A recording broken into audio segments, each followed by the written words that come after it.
I'm going to try to fix what I consider to be the single greatest problem in the country. See, there are 105 million white men in this country who pretty much look and sound like me. Problem is, 60 to 70% of them vote Republican because Republican leaders have told these men they're the victims of progressive policies. Well, I know better, so I'm going to do something about it. Our problem is twofold. Our first problem is that legacy media has failed us, constantly forcing false equivalency, normalizing and then renormalizing right-wing extremism as they drift further and further to authoritarianism. The second problem is that we watched our message get hijacked. This is the message that we used successfully for 50 years to unite working-class voters with educated voters, with marginalized people and weirdos. We watched as Republicans made it about the identities instead of the outcomes. They picked the battle for us and we took it up. So now we've spent 30 years arguing about all of the identities we want to protect, which has alienated all of the people who for whatever reason don't consider themselves to be marginalized, even if they are suffering economically greater than ever before because the billionaire class hijacked the United States. We took up the battle for every identity when we should have fought the battle for opportunity. This is especially infuriating to me because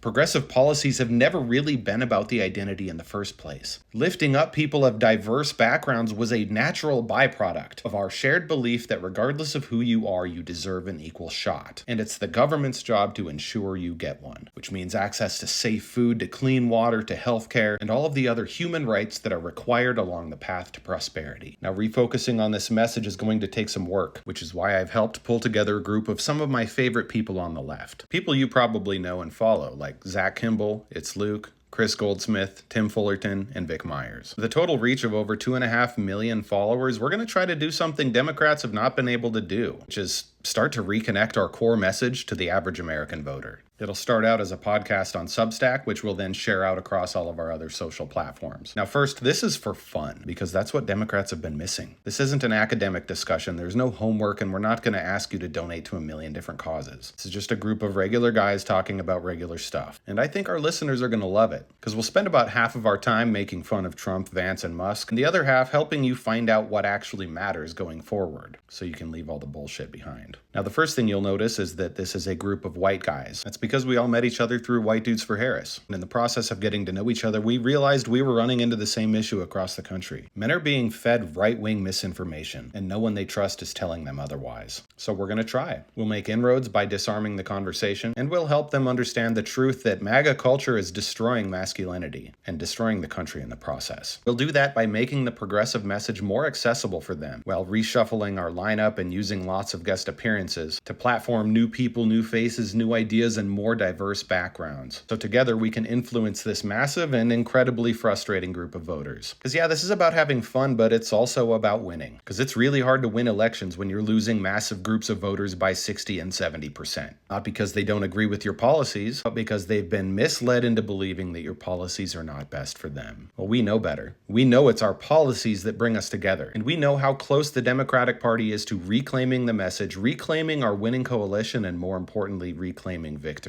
So we're going to give it a shot, and we're going to do it together. And it's coming very, very soon. Find out when at Find Out Podcast on Substack.